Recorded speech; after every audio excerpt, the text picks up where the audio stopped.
There's a famous saying in baseball: there are only two seasons in life, winter and baseball. The reason behind that saying is because winter is a couple months and then baseball is the rest of the year. And so baseball technically takes up the entire year besides winter. Today, I'm going to be talking about how the game of baseball is played. I've got my baseball here with me. Basically, I'm going to cover offense, defense, the rules in offense and defense, and the rules altogether that come with baseball. Um, First, we'll start out with offense. You have 9 batters. One of those batters is a designated hitter, which that means he bats for one of the players in the field. Typically, that is your pitcher because your pitcher does not bat.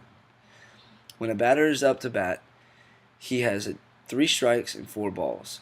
If the batter receives 4 balls, then he gets to take his base and go to first. If he receives 3 strikes, then the batter is out. However, if the batter has 2 strikes and fouls off a pitch, which means he hits it but it doesn't go in fair territory, he's allowed to stay in the box and bat.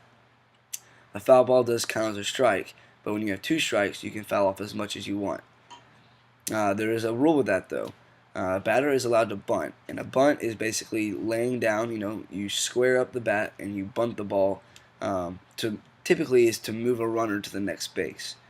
If you bunt and you bunt it foul, that is considered a foul ball, so it is a strike. If you bunt on 2 strikes and you foul off that pitch, you're considered out.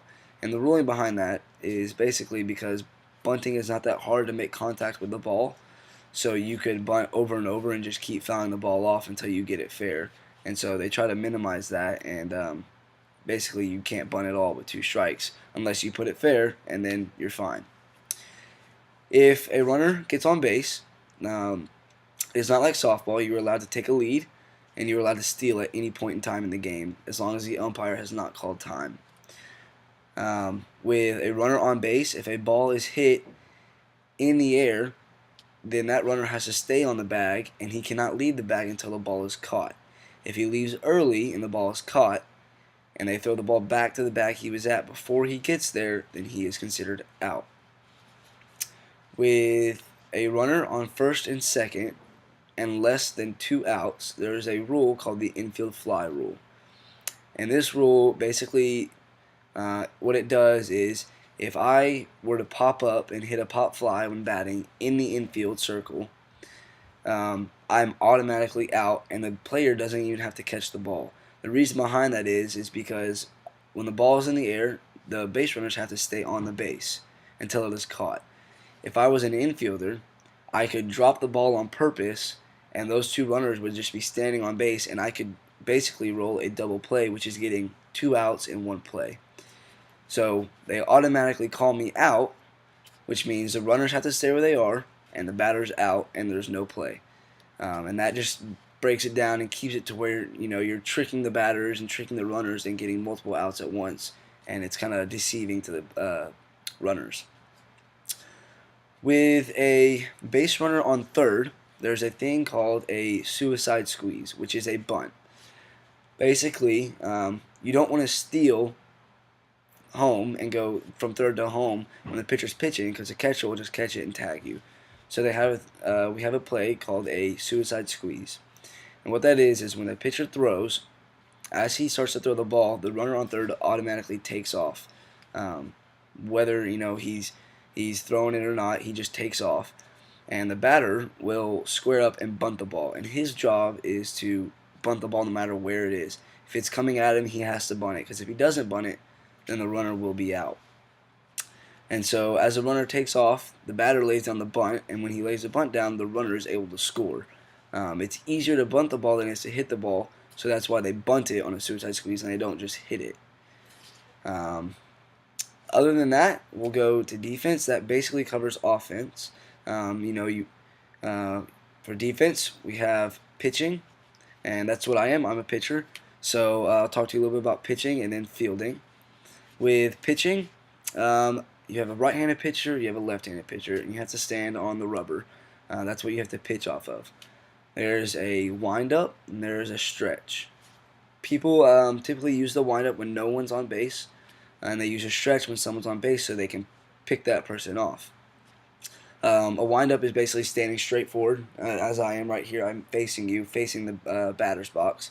And the stretch is standing with your feet side to side, um, being perpendicular to the batter's box so you can face the bases.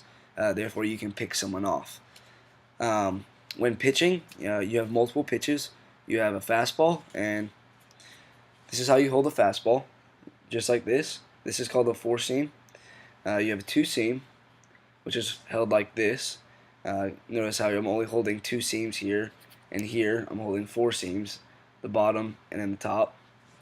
You have a curveball, which a curveball you're going to hold sideways like this, and then when you throw it, if you can see right there, you're going to take it, and as you throw it, you're going to snap your wrist like this. It's almost like snapping your fingers.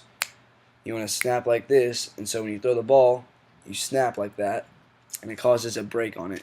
And most people say a 12 to 6 curveball. That means it's basically breaking from 12 o'clock to 6 o'clock.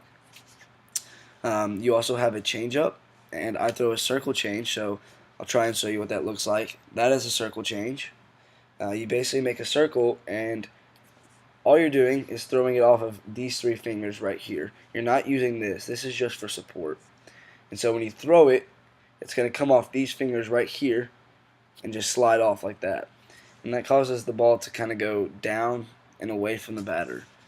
Then you have a slider, which is basically a fastball that just moves in. That's almost held the exact same as a curveball. I'll hold it back for you. Except this, you just throw it straight. You just throw it normal, and then it runs off and runs inside. So for a pitcher, obviously your goal, you're trying to strike the guy out, get the batter out. If a guy gets on base and you are a right-handed pitcher, you have to step off the back of the rubber before you can pick off. If you lift your leg, you are facing third and you can't pick off. Now for a lefty, it's a little bit different. For a lefty, which I'm a lefty, I'm allowed to lift my leg up, and then I can either go to first or I can go to home when I throw.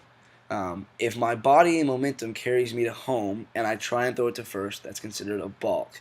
And a balk is basically a dead pitch by the pitcher, and the runner gets to take a base automatically for free. For a lefty, I have to throw within I have to put my foot within a 45-degree angle of the mound, and I have to make a 45-degree angle on my foot to throw it to first. Once I cross that 45-degree plane, I have to throw it home. If I cross that plane and throw it to first, that's a balk. If I step down and don't throw it to first, that is also a balk. You have to throw it to the bag. So basically that's it for pitching. There's not much. You just basically pitch and pick people off. For the fielding, though, there's a little bit more to it. If a runner is on first and a ball is hit to the infield anywhere, and they decide to throw it to second and then throw it to first, they do not have to tag any of the runners. That is a force. Basically, a force means is that runner at first is forced to go to second because the guy batting made a hit and he's going to first. So on that, if they were to throw it to second, all they have to do is step on the bag and then throw it to first and step on the bag like they normally would. Now, if it's a non-force play, such as a steal, and the catcher decides to throw it down and try and get the runner out that's stealing to go to second, that is a non-force. And basically what that is obviously he's not being forced to go to second, but he's choosing to go to second on his own. And so at that point, the fielder has to tag the runner. He can't just step on the bag. So if he were to throw it down to shortstop and the runner would then try and slide into second, the shortstop or second baseman, whoever catches the ball, would then catch the ball and try and tag him before he slides into second.